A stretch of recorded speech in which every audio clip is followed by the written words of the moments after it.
साथियों को नव वर्ष की हार्दिक शुभकामना व ढेर सारी बधाई। साथियों, नव वर्ष के इस शुभ आरंभ में गाजीपुर का बिंद निषाद केवट कश्यप मल्लाह समाज जिला पुलिस गाजीपुर की यातनाओं से परेशान है, क्योंकि पुलिस जाति पूछकर समाज के लोगों पर कानूनी कार्रवाई कर रही है। साथियों, विगत वर्ष 29 दिसंबर को कठवा मोड़ पे निषाद पार्टी के धरना प्रदर्शन में अराजक तत्वों की भीड़ द्वारा पुलिस हेड कांस्टेबल की हत्या हो गई, जिसकी मैं कड़ी से कड़ी निंदा करती हूं और श्रद्धांजलि अर्पित करती हूं।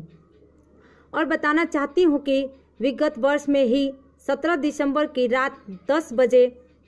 छुट्टी पर आए हुए एसएसबी जवान धर्मरपुर कटरिया के निवासी रामनिवास निषाद की हत्या हो गई, जिसमें जिला की पुलिस हत्यारों को आज तक नहीं पकड़ पाई और न ही हत्या का खुलासा ही कर पाई। लेकिन एक भीड़ में अज्ञात अराजक तत्वों द्वारा पुलिस हेड कांस्टेबल की हत्या होने पर जिला पुलिस बिना जांच के ही भाजपा के दबाव में आकर बाराचौर विकास खंड के ग्राम सभा गंदपा के प्रधानपति पूर्व प्रधान आंदोलनकारी अर्जुन कश्यप को मुख्य आरोपी बना दी है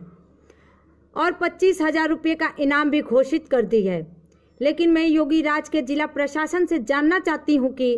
एसएसपी जवान रामनिवास निषाद की हत्या पर मुख्य आरोपी को जानने और पकड़ने के लिए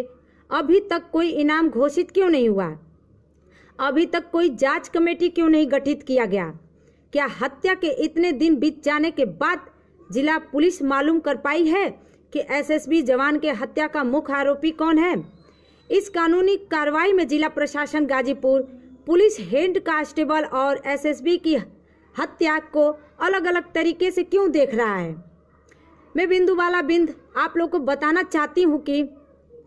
एसएसबी जवान रामनिवास निषाद मछुआ समाज से हैं, जिनके घर आज तक सदर विधायिका जी भी नहीं गई और समाज के प्रति विधायिका जी का यह प्रेम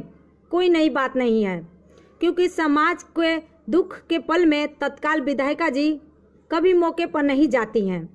इस रवैये को पूरे समाज के लोग जानते हैं, जो अपनी ऐसी समाज विरोधी नीति के चलते कठवा मोड़ की घटना में भी किसी पीड़ित के घर नहीं गई और किसी पीड़ित का कोई सहायता भी नहीं की।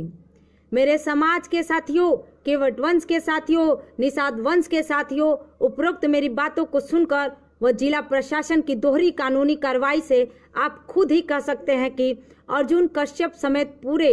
बिंद निषाद के निर्दोष युवाओं पर यह कानूनी कार्रवाई भाजपा के सफेदपोश नेताओं व समाज के निकम्मे जनप्रतिनिधियों के इशारे पर राजनीतिक सरगर्मी के दबाव में की जा रही है, जिसमें समाज के कई गांवों के लोग अपने घर, बीवी, बच्चा, गोरू बछड़ू को छोड़कर भागे हुए हैं।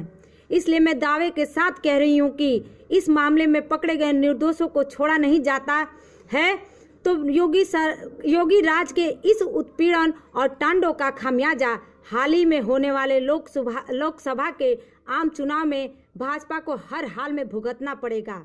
यह मेरी बात से आप लोग सहमत हैं तो कृपया शेयर करें। जय वेणु, जय हिंद, जय संविधान।